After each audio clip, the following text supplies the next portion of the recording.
I just had an epiphany Oh, good. that that what you just said about having a pill available and people being against that, and I think a lot of people would be against that, um, that you just take whatever you want, tells me that this isn't really about autonomy at all. No.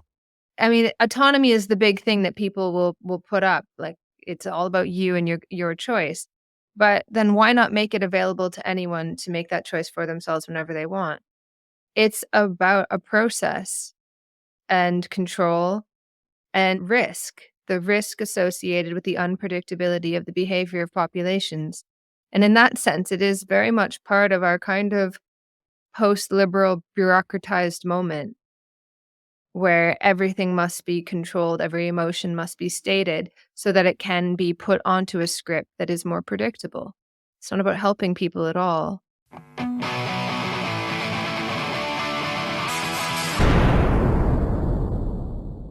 I am Kevin Yuill, Professor Emeritus at the University of Sunderland and head of Humanists Against Assisted Suicide and Euthanasia. Thank you so much for joining me.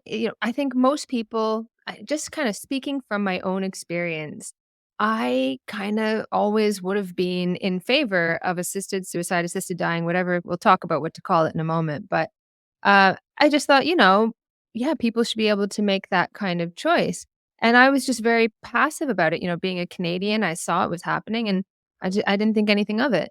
And then these stories started coming through, and I realized something not good is happening here. Imagine choosing death over homelessness. That's what one St. Catharines man is contemplating. Tonight on City News, we continue to delve into medically assisted dying and how some believe it is their only option to living in poverty. When a Canadian veteran picked up the phone and called Veterans Affairs Canada to get treatment for his combat-related PTSD and a traumatic brain injury, he expected help getting better and getting his life back. Instead, he got an unexpected and unwanted offer to help him end it through medically assisted death. But now, medical assistance in dying, or MAID for short, no longer requires a terminal diagnosis. Lawmakers are now assessing current guidelines and whether mental suffering is enough, even whether people can pre-approve MAID while they're still able to make the choice. How can our government keep allowing and expanding MAID with still so many cases of wrongful death? Trish Nichols' brother-in-law refused treatment for depression and died at his request in Chilliwack in a case that raised questions about easy access. Her behavior also shifted. After a car accident, Donna Duncan had been waitlisted for specialized care for complex pain. Her medically assisted death in Abbotsford is now the subject of a rare police investigation. It is imperative that these safeguards ensure vulnerable people are provided care as a first option, not death. So why should people worry about this? Well, I think there are three different aspects to the question. First of all, it's based on fear. So it's fear of a bad death that actually propels this whole thing. And most people actually die peacefully. And not only that, but in places where it is legal, then you find that it doesn't really help. So for instance, in the Netherlands, where it's been legal since 2002, they still have I've just seen a study recently that shows that up to 42.8% of people experience restlessness and pain in their final hours and days. So it's not going to resolve the problem of the bad death. So that's one aspect. It's not really the solution to the problem that it's seeking to solve, if you see what I mean. Second thing is it results in real harm, as you have said about the stories emanating from Canada. There are people who are dying unnecessarily because of this. We take people's lives very, very seriously when it comes to capital punishment. But I think that people don't take it so seriously when it comes to assisted suicide and euthanasia. So I think there are real harms. There is a terrible story about a young man in the Netherlands suffering from autism and no other underlying physical or mental illness. And he was euthanized by his doctor because he couldn't make social connections. There have been at least 8 euthanasias in the Netherlands for the only for the reason of autism. And I think these are real harms. I think this is a terrible thing. Third, I think it's a moral harm that we face. Um, it's a dramatic moral step, no matter how people try and pose this question, to eradicate some human lives just simply because they are wretched. I think that is a real moral problem. It means that there's no more moral equality, that we are saying to some people that you should actually jump off the proverbial precipice, and to others we'll strenuously try and prevent your suicide. And I think that's a very dangerous message. It undermines moral equality. When you say it undermines moral equality, what do you mean?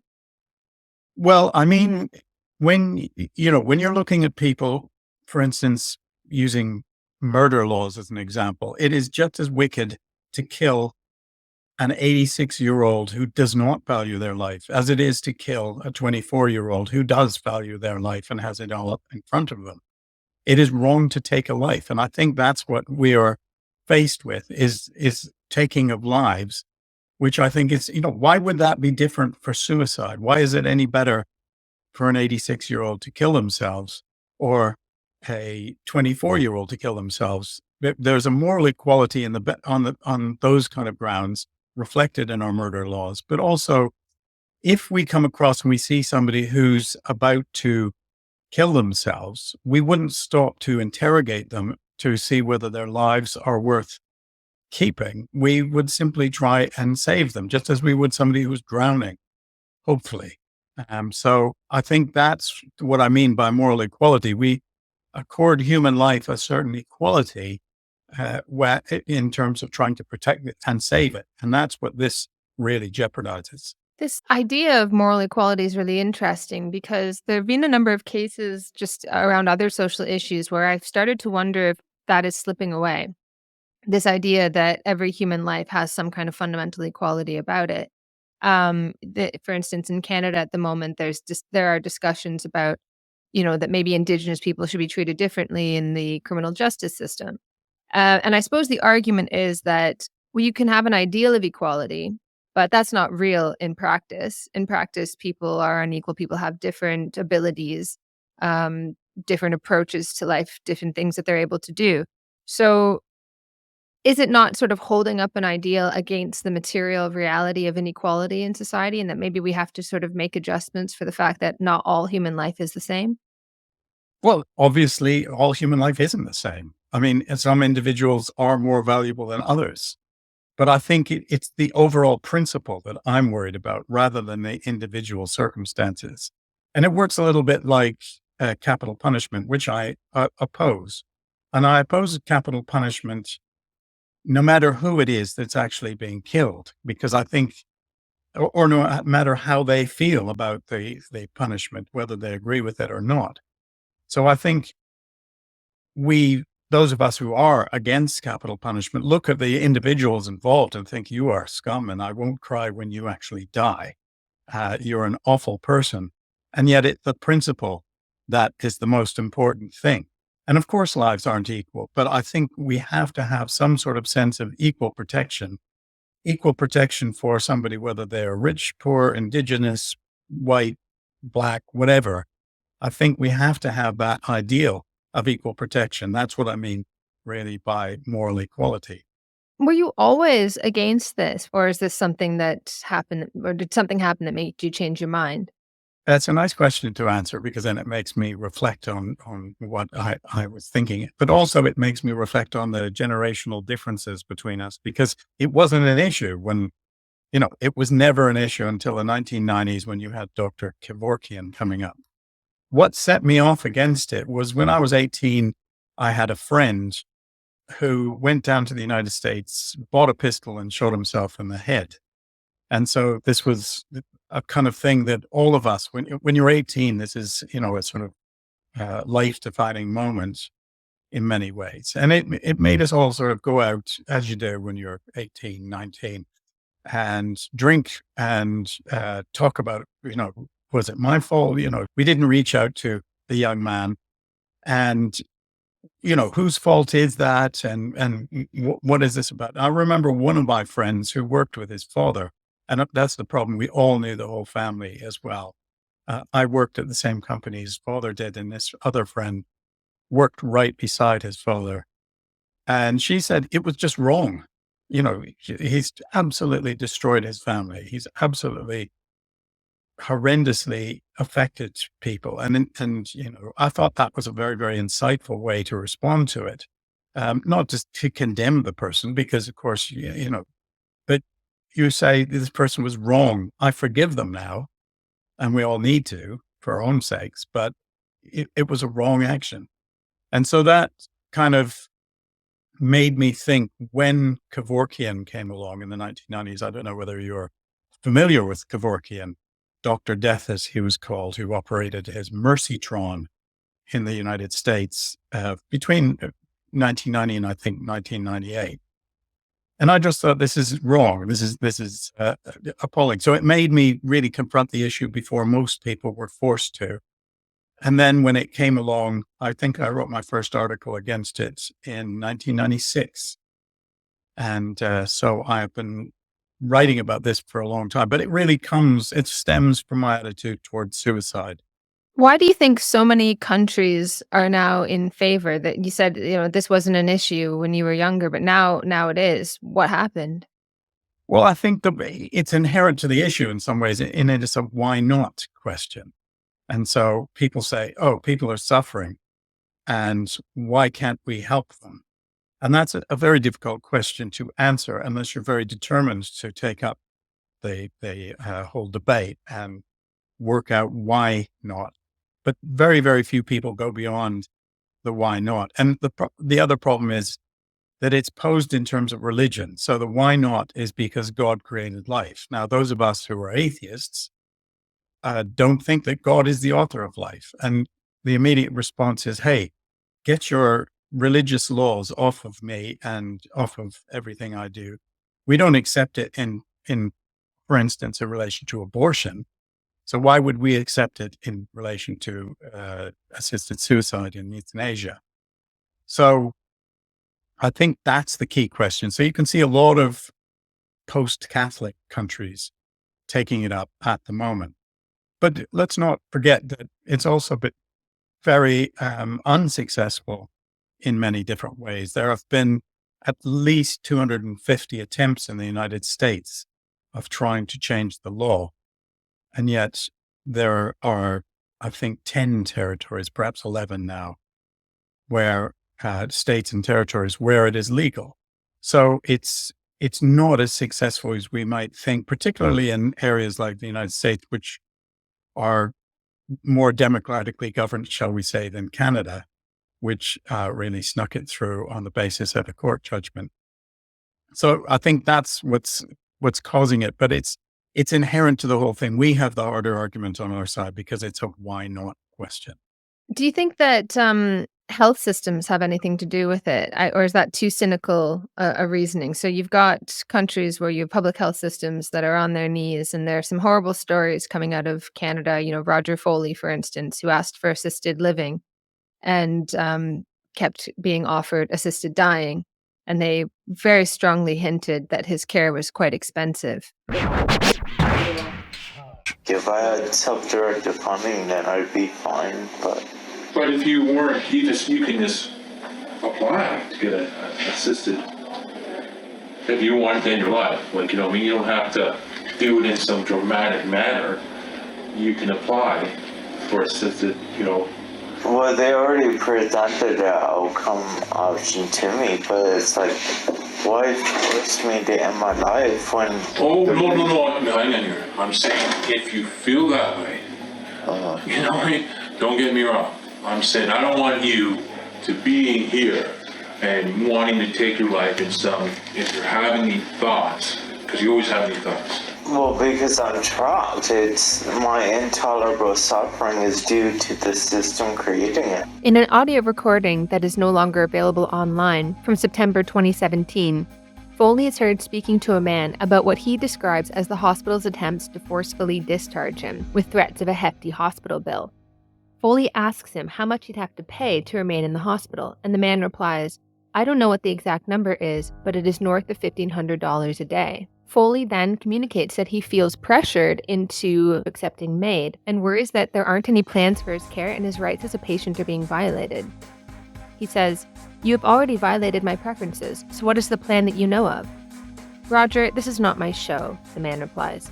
"I told you my piece of this was to talk to you about if you had an interest in assisted dying." I think that's part of it in certain circumstances. It's a bit like doctors. When you go to the doctor and you say, "Give me antibiotics," and the doctor says, "No, we've had some," and you keep on going, there will be a tendency after the 11th time for the doctor, "Oh, here, go away, leave me alone." And I think that will also take place in relation to assisted dying. Certainly, you can see evidence of that in the Netherlands, where I have some colleagues who've done a study of how it actually works in relation.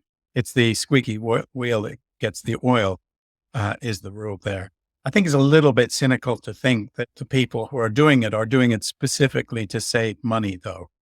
Yes, there is a money-saving aspect, and the Canadian government has published a report in 2020 about how it can save up to $54,000 per person in relation to the more recent legislation. That's when the mental illness thing comes up, which is now being put off. So who knows when it'll come up? But there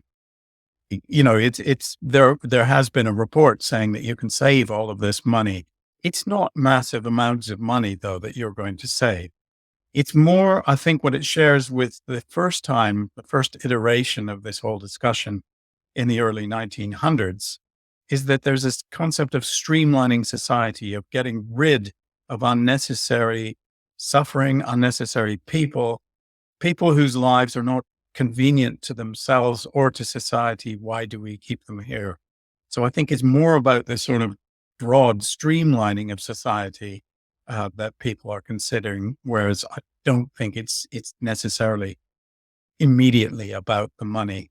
This idea of, getting rid of unnecessary people and unnecessary suffering, it smacks obviously of eugenics, right? That the early kind of eugenics movement, I don't know what people tend to think, like the terrible things that happened in the past were like evil people going ha ha ha. No, they were driven by what, like, a lot of people had a kind of a caring ethos that guided them, that eugenics would remove a lot of the suffering in the world, that they were preventing unnecessary suffering by sterilizing people, this sort of thing. Do you think that there's a connection between that kind of broader, I don't know, philosophy that led to eugenics, where it's a kind of an anti-humanism, right? This, or an anti kind of universalism, that there are problems in the world, and the problems are down to particular people and particularities that are kind of ingrained in them. And if we just kind of push them aside, then we solve these problems. Again, is that too cynical a reading? Perhaps. Well, no, I mean, I think, first of all, I think you're absolutely right to point to eugenics as being very important to this story, because this is when it was raised before. You had three different sort of ways of, quote, improving the race, as they had it at that stage: eugenics, euthanasia, and racial hygiene. And these three things went together, and people really thought that this is the future. And these were good people, just as the same as people who are in favor of assisted dying and euthanasia. And even, those most, I mean, I've been debating with these people for a long time, and they're not nasty, sort of evil. Where's my top hat? And I must, make, they're not Nazis at all. And yet they share this kind of idea that we can streamline society, that we can get rid of these unnecessary edges of life, and we can get rid of the unnecessary people. And, that it's death is a very good way of doing this. Eugenics, preventing certain people from being born, is a good way of doing things. And, trying to improve the race is a good thing. And of course, all three of these things lead to bad consequences, as we only too well know from history. Yeah, the major difference being that it's not explicitly about like improving the population or anything like that, but it is about kind of standing off the edges of suffering and trying to deal with things that don't have key performance indicators attached to them, like what does death do? What does being sick do? What does, it's useless. And so you have a way of trying to kind of get rid of all of this uselessness. Just to give an example of this, a family member of mine, very close family member, is ill, stage 4 cancer, and he was told. First of all, they didn't tell him he had cancer when it was stage 3. There was just no sense of urgency of like saving a life. No. Just let him carry on. And then finally they tell him, but it's stage 4 at this point, and they say, "Oh, there's nothing we can do." And we had done research and stuff and had found that actually there was something that could be done, but it was very expensive. And they didn't mention it or anything like that. And they had counseled him to accept death. And it was very much framed in these kind of progressive terms, like, "Oh, our culture has a problem with accepting death." Da, da, da, da, da. And I remember I was telling this story, and I was very upset about this because this person was not old, not in their 80s or something like that when you make these kinds of arguments. He's relatively young, still raising a 17-year-old. Anyway, I was talking about this and to a friend of mine out in public after a conference. You go for a drink or whatever afterward. And I wasn't even sitting at the same table as this person, but this person interrupts our conversation and says, "He must accept it. He must accept death. We can't afford all of these people who think that they can get anything they want." He's like, "I work in public health. I know what I'm talking about." He was very passionate about this. And I was like on the verge of tears as I'm like telling my friend this. And he interrupted the conversation to counsel me that we must accept death. And this has become a very kind of progressive attitude that we're too fearful of death and that we should accept it. But I think there's something really, really bad going on in a society that doesn't see the value, even in the hubris of fighting against death. I mean, obviously you accept death as inevitable, but after striving for the lengthening of life and also to make lives that we want to continue living, right? This, I think, is the core of the progressive ethos. And it scares me that we're moving away from this and that some of our institutions are moving away from this. So our health systems, like, you can only say that when a health system stops being about, fixing people when they're sick and starts being about a health management system. So it's like, I'm here to give you advice about how you should live. Once you get sick, well, I don't really want to have to deal with that. Or I want to reduce the person that was sort of telling my family member, there's nothing we can do, was very clear that it was his fault that he got this cancer. That it was his fault. I mean, this is also another aspect that really irritates me about this sort of culture, because of course there's a culture that goes along with the whole assisted death, as it's called. And please do ask me about terms, because I want to rant on about those. But it's a medicalization of human life and death. And this is what really frustrates me. And it's a reason why, of course, it goes through. People in Canada, for instance, where it's legal, 99 point something % of everybody who gets medical assistance in dying opts for euthanasia. They don't want to do it themselves. They want somebody to do it for them. They're not confident that they can go out of this life on their own, despite the fact that people do. And I think there's a sort of tendency of medicalization of the whole process of life. And this is the problem when with your relative, people are making a judgment about the value of that person's continued existence, which is a little bit shocking. And of course, medically, it's a stupid thing. You can't judge somebody in medical terms, the value of a life. So I always object when QALYs, I don't know whether you know what QALYs are, quality adjusted life years, when those are used to assess a life, because some lives are absolutely valuable and some lives aren't. And you can't just, have a medical category to decide whether that's the case or not. And it's just these medics often are playing God in a way that really is fairly appalling as well. In judging, well, no, you don't value your life, so I'm not going to either. And, yes, you might change your mind if I let you live, but, um, I choose to accept your word as you have said. And some people are very, very insistent that they want to die on these programs, but many, many people, of course, are depressed. I've got a colleague who's done some research on suicide rates because one of the great claims is, oh, we're going to prevent all these nasty suicides, which they seem to define as using a violent means. They have violent suicides, as if dying by violent or unviolent means is better or worse. Nobody thinks about these things. But they say, oh, we're going to prevent violent suicides by doing this. And in fact, the rate in, for instance, Victoria has raised, and Australia, the rate in elsewhere has certainly not changed. In Oregon, it is suicide rates have gone up. I think it would be wrong to say definitely there's a correlation. Well, no, there is a correlation, but I don't think causation is the same thing as correlation. So you can't say, oh, yes, suicide rates have gone up because of this. They certainly haven't gone down. And I do think that there's a sense that you're going to find people are,